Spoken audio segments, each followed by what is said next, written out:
नमस्कार डॉक्टर साहब। आपका बहुत बहुत धन्यवाद जो आप यूपीडीएफ के प्रिंसिपल एडवाइजर भी हैं और इस समय लोगों को जागरूक करने का काम कर रहे हैं और स्वीडन में बैठ के जो है यहाँ के भारत के गांवों को बचाने का काम कर रहे हैं, रूरल इंडिया। और जैसा कि पता चला है कि सेकेंड वेव अब गाँव में पहुंच चुका है, रूरल इन्फेक्शन चालू हो गया है।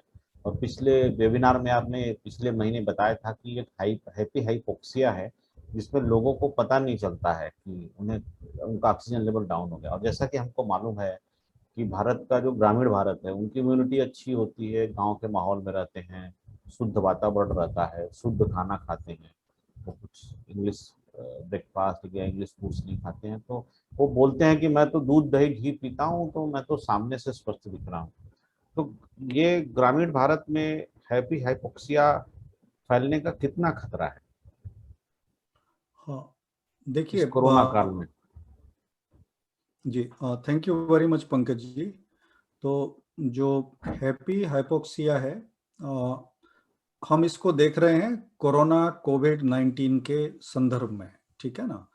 क्योंकि हैप्पी हाइपोक्सिया होने के और दूसरे बहुत सारे कारण हो सकते हैं, we are not going into that, ठीक है ना? तो जो कोरोना के जो संदर्भ में है, तो सबसे पहली बात तो यही है कि जब हमारा ऑक्सीजन का जो सैचुरेशन लेवल है हमारे ब्लड में, जब वो 95 के नीचे चला जाता है, तो बहुत सारे जो लोग हैं, उनको ये सिग्नल नहीं मिलता है कि उनका ऑक्सीजन का लेवल नीचे चला गया है।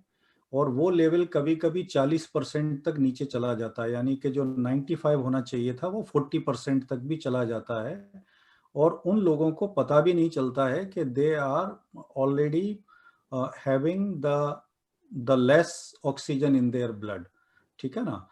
तो उसकी वजह से उनको पता नहीं चलता है, इसलिए वे कहते हैं कि हैप्पी हाइपोक्सिया। हाइपोक्सिया का मतलब है ऑक्सीजन का कमी, और वो कमी आपको पता भी नहीं चल रहा है, यू आर फीलिंग बेटर, आपको ब्रीथलेसनेस नहीं हो रहा है, आपको कुछ दिक्कत सा महसूस नहीं हो रहा है, ठीक है ना? तो उस वजह से इसको हम हैप्पी हाइपोक्सिया बोल रहे हैं। और हैप्पी हाइपोक्सिया को आप साइलेंट हाइपोक्सिया भी बोल सकते हैं। साइलेंट हाइपोक्सिया का भी मतलब यही है कि एक प्रकार से किसी भी प्रक्रिया करके साइन आपको प्रकट नहीं हो रहे हैं। दूसरा, आपने बोला कि इसका कितना खतरा हो सकता है। मैं आपको एक सिंपल स्टडी है जिसके के बारे में मैं आपको बोल सकता हूं, जो कि पेयर रिव्यूड स्टडी है। करीब 1094 पेशेंट्स के ऊपर, जिनको जो कोरोना से प्रभावित थे, उनके ऊपर इस स्टडी को किया गया। उसमें से देखा कि केवल 18% लोग ऐसे थे जिनको कि डिस्पेनिया का प्रॉब्लम हुआ। डिस्पेनिया का मतलब एक तरीके से जिनको के ब्रीदिंग का प्रॉब्लम हुआ। तो जब ब्रीदिंग का प्रॉब्लम हुआ तो आपको पता है कि अब आपको डॉक्टर के पास जाना है। लेकिन कम से कम 60% लोग ऐसे थे जिनको के ये प्रॉब्लम नहीं है लेकिन ऑक्सीजन लेवल कम है। यानी कि 18.7% लोगों में तो सिम्टम्स आ गए और वो डॉक्टर के पास चले गए। अब करीब करीब 60% लोग ऐसे थे जिनके के अंदर डिस्पेनिया का इशू नहीं था, उनका ब्रीथिंग शॉर्ट ब्रेथलेस नहीं था, उनको है क्या है, ठीक है ना? और जब उनके सीटी स्कैन किए गए तो उनमें से करीब करीब जो है क्या है, 51% लोग ऐसे थे जिनको के सप्लीमेंटल ऑक्सीजन देना आवश्यक था।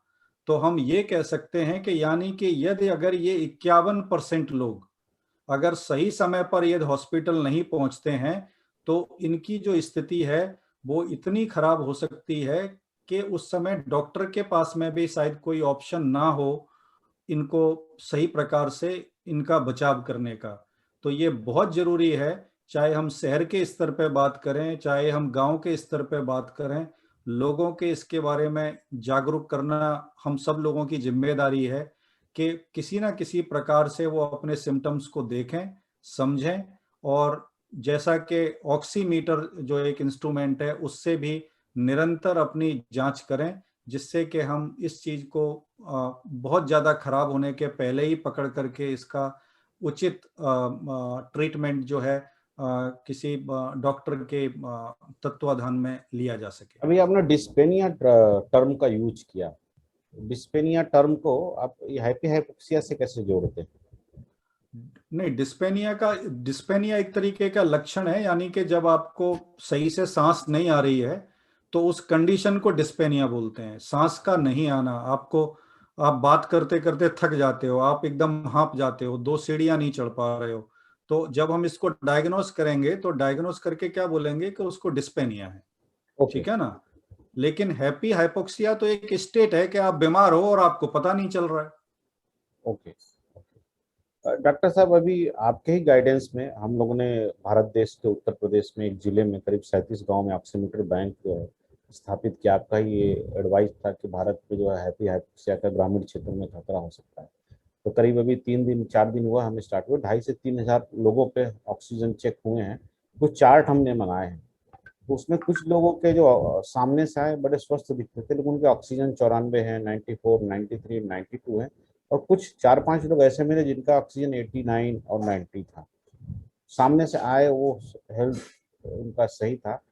तो ये जो परसेंटेज हम आपको बताएं कि करीब 20% के करीब के लोग हैं, उनका ऑक्सीजन जो है 92, 94, 95 है। और कुछ फ्यू परसेंटेज, बहुत ज्यादा नहीं, हमको लग रहा है 4-5 केस ऐसे थे जो 89, 80, 90 तक दिखे। तो ऐसे लोग को कैसे लोग खुद से अपने आप को पहचाने कि मैं जो है मुझे हैप्पी हाइपोक्सिया है? क्योंकि क्या है कि ऑक्सीमीटर आज हमने बैंक बना के लोगों को प्रोवाइड कराया, सबके घरों में नहीं है। एक बड़ी आबादी छूट सकती है ऑक्सीमीटर के प्रयोग से।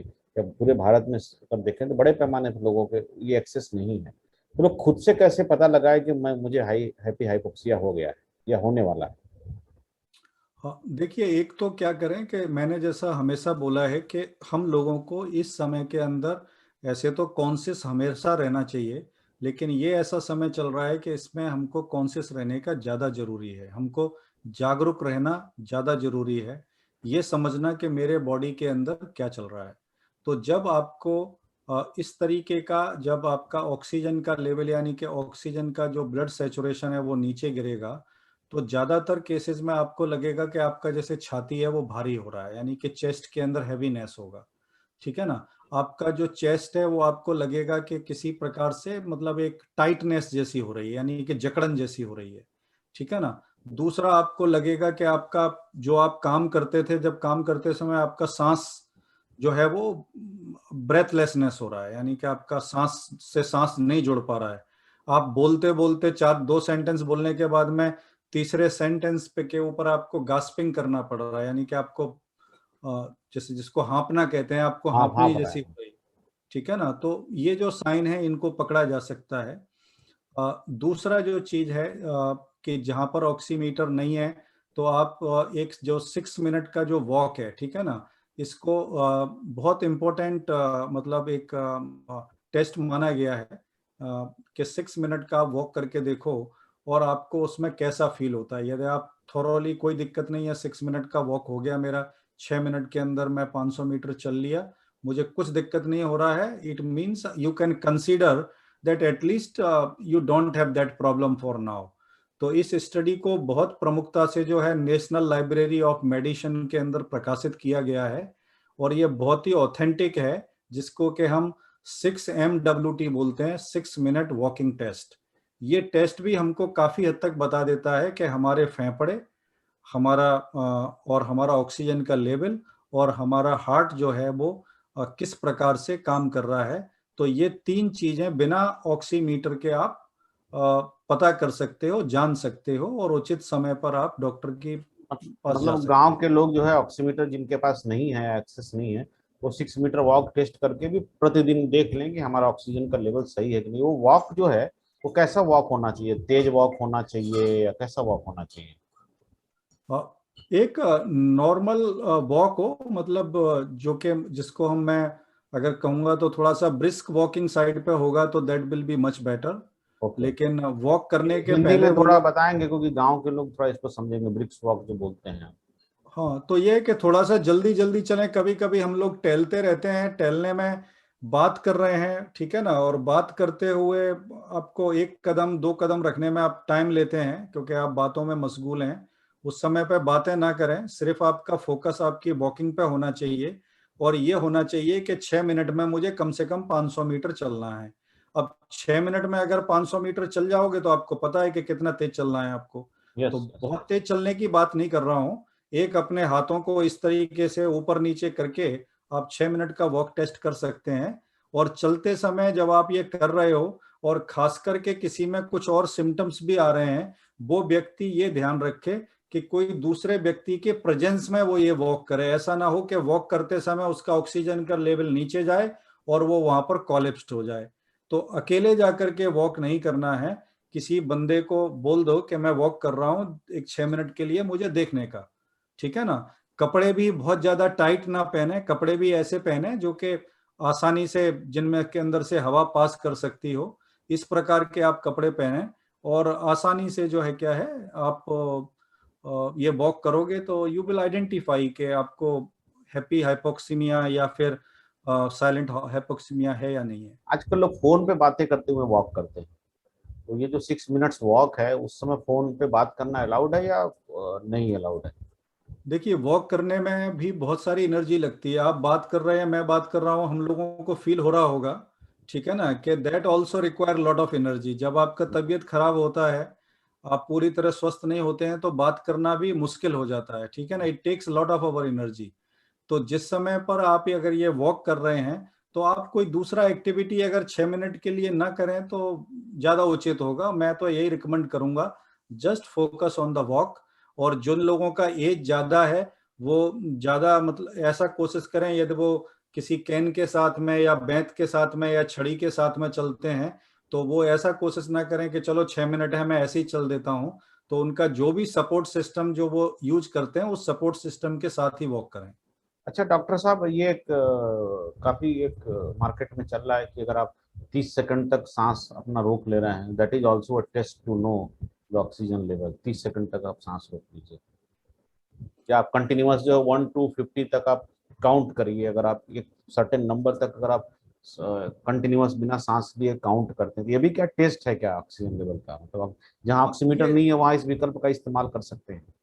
हाँ कर सकते हैं, मतलब ये मतलब एक इंडिकेटिव टेस्ट हो सकते हैं। लेकिन मैंने जैसे 6 मिनट वॉक टेस्ट का बात किया, this is a authenticated test approved by WHO, published in the National Library of Medicine, okay. ठीक है ना। बाकी जो दूसरे जैसे विकल्पों के रूप में, जब हमारे पास कोई दूसरा साधन नहीं है, तो आप ये भी कर सकते हैं कि 1 से 50 का गिनती पढ़ें, ठीक है ना। तो आपको अगर उसके अंदर आपकी सांस छूट रही है, आप नहीं कर पा रहे हो, 50 तक नहीं जा पा रहे हो, यानी कि आपको सांस बीच में हाँप हाँप जा रहे हो आप, है क्या है, ठीक है ना, तो आपको नेचुरली पता चल जाएगा कि यू नीड हेल्प।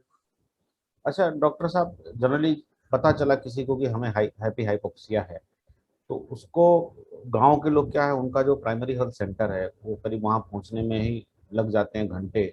फिर वहां पे ऑक्सीजन की अवेलेबिलिटी उनको लेने में टाइम लग जाते हैं, और लगा कि नहीं यहाँ पे फुल है, आपको डिस्ट्रिक्ट हॉस्पिटल में जाना पड़ेगा, तो उनके पास 12 घंटे मैक्सिमम, बड़े शहरों में जाना पड़ा तो 24 घंटे का एक टाइम को घर पे तैयारी करके निकलते हैं। तो जब मुझे पता चला कि मुझे हाइपोक्सिया हो गया है, तो उनके पास कितना समय होता है ऑक्सीजन सपोर्ट लेने के लिए? 12 घंटे, 24 घंटे, या इमीडिएट कुछ उनको देखना चाहिए? देखिए देखिए, ये कहना तो बहुत मुश्किल है, लेकिन ये आपने बहुत बार देखा होगा कि हमारा जब हमको ये पता चलेगा कि हमको ऑक्सीजन, सप्लीमेंटल ऑक्सीजन चाहिए, तो जैसे ही आपका ऑक्सीजन 87% के नीचे चला जाता है, ठीक है ना। अगर आपका 95 के नीचे जाता है तो आपका अलार्म बज ही गया, ये तो अलार्म हो गया, ठीक है ना, कि यू नीड टू प्रिपेयर, ठीक है ना। अभी आपका जो है ऑक्सीजन 92% के ऊपर, 92% के नीचे चला जाता है, अब तुमको हॉस्पिटल के लिए निकल जाना चाहिए, ठीक है ना। और जब आपका ऑक्सीजन का लेवल 87% के नीचे जाने लगेगा, तो जो डॉक्टर हैं वो आपको सप्लीमेंटल ऑक्सीजन देना शुरू कर देंगे। तो इफ यू जब आप ये सिम्टम्स को जितना जल्दी पकड़ लेंगे, उतना ज्यादा समय आपके पास में होगा। अगर आप ये 87% भी हो गया, 70% भी हो गया, और आप घर में ही ये बैठे हुए हैं, तो फिर ये मतलब एक प्रॉब्लम की सिचुएशन पैदा हो सकती है। लेकिन ये हम शुरू में आइडेंटिफाई कर लेंगे तो you will have enough time to get treated. Oxygen जो गिरने का क्या कारण है? सिर्फ कोरोना कारण है या और भी कुछ कारण है जिससे ऑक्सीजन गिर सकता है? ऑक्सीजन गिरने के बहुत सारे कारण हो सकते हैं। अब देखिए, जो व्यक्ति, अगर मान लीजिए कोई ऐसा व्यक्ति, पेशेंट है जो कि एनीमिया है, जिसको पहले से एनीमिया है, इसका मतलब क्या है कि उसके अंदर हीमोग्लोबिन कम है। अब हीमोग्लोबिन क्या करता है? Haemoglobin is the carrier of the oxygen, क्योंकि हीमोग्लोबिन के साथ में ऑक्सीजन बाइंड होता है और वो पूरे बॉडी में घूमता है, सारे टिश्यूज में, आर्टरीज के अंदर ऑक्सीजन को सप्लाई करता है। लेकिन जो व्यक्ति जिसका पहले से हीमोग्लोबिन 6%, 6 ग्राम है या 8 ग्राम है या 9 ग्राम है, तो वो जल्दी शिकार हो सकता है इसका है क्या है। तो जो एनीमिया के पेशेंट है उनको ये तो पता है कि उनका हीमोग्लोबिन किस रेंज में रहता है, तो वो ज्यादा सतर्क रह सकते हैं। तो एनीमिया के लोगों को ये होने के चांसेस थोड़े से ज्यादा होंगे। बाकी बहुत सारे अलग डिजीज कंडीशंस हैं, उनमें जाकर के हम मिक्सअप नहीं करेंगे। तो ये जो हैप्पी हाइपोक्सीमिया है वो अलग अलग प्रकार से अलग अलग लोगों में हो सकता है। दूसरा मेन चीज जो एक साइंटिफिक जो रीजन होता है जिसको हम बोलते हैं कि जो ऑक्सी हीमोग्लोबिन डिसोसिएशन, उसमें ये हम ज्यादा साइंस में नहीं जाएंगे। तो जो ऑक्सीजन और जो हीमोग्लोबिन है ये बाइंड किए, बाद में ये ऑक्सीजन छोड़ेगा, यानी कि इसका एक डिसोसिएशन भी होगा, यानी कि टूटना भी चाहिए वहां से। तो जो ऑक्सी हीमोग्लोबिन डिसोसिएशन जो है, यानी कि ऑक्सी हीमोग्लोबिन का विघटन है ना, उसका टूटना जो है, ये प्रक्रिया कुछ कुछ लोगों में किसी अलग अलग कंडीशन में बाधित हो सकती है, जिसके वजह से उसको पूरा ऑक्सीजन ना मिल पाए। ठीक है ना, तो ऐसी कैटेगरी अलग है। लेकिन चूंकि हम कोरोना के संदर्भ में बात कर रहे हैं, तो किसी न किसी प्रकार से हमारे हीमोग्लोबिन और ऑक्सीजन के बाइंड होने की जो प्रक्रिया है, इसको भी कोरोना वायरस किसी न किसी प्रकार से प्रभावित करता है। ये भी हमको हैप्पी हाइपोक्सीमिया की तरफ लेके जा सकती है। अच्छा, अंत में डॉक्टर साहब की ग्रामीण भारत को इस हैप्पी हाइपोक्सिया के खिलाफ किस तरह से तैयार रहना चाहिए, इससे किस तरह से लड़ना चाहिए, एक आपसे एक सलाह चाहता हूँ। तो जैसा मैंने बोला कि ये जो रूटीन के जो टेस्ट हमने बोले, ठीक है ना, कि अपने आप को ऑब्जर्व करना, अपनी चेस्ट में, छाती में कोई टाइटनेस तो नहीं है, भारीपन तो नहीं है, किसी प्रकार की जकड़न तो नहीं है, ठीक है ना, हमारी कोई बात करते करते हमारी सांस तो नहीं छूट रही है, या फिर हमारी जो पल्स रेट है वो बहुत ज्यादा तो नहीं चल रही है, जिसकी वजह से ये भी एक इंडिकेशन हो सकता है। और एक निरंतर नियमित रूप से रोज सुबह शाम एक 6 मिनट का एक वॉक अगर यदि हम अपनी दिनचर्या में डाल लेते हैं, तो बिना किसी इंस्ट्रूमेंट के उपयोग के भी आप इसको आप समय पर पकड़ करके इसका इलाज हो सकता है। और जहां पर के ऑक्सीमीटर ऑलरेडी अगर अवेलेबल हो गया है, तो वो लोग को डायरेक्टली इंडिकेशन है रीडिंग के हिसाब से कि 95% के ऊपर है तो कोई दिक्कत नहीं है, 95% यानी कि 94 या उसके नीचे जा रहा है तो अभी आपका ये अलार्म बेल बज गया है, डॉक्टर को फोन करो, उसको बताओ। और यदि जैसे ही ये आपका 87% के जो है नीचे जा रहा है, तो अब आपको ऑक्सीजन का सप्लीमेंटल ऑक्सीजन लेने का जरूरत है।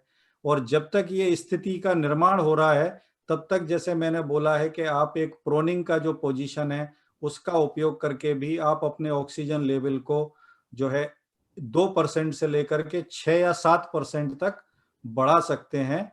तो जब तक हम जब तक हमारा हॉस्पिटल या डॉक्टर पे जाने का इंतजाम हो रहा है, तो इस प्रक्रिया का भी उपयोग करके आप अपने टाइम का जो ड्यूरेशन को बढ़ा सकते हो हॉस्पिटल पहुंचने तक और समुचित इलाज मिलने तक।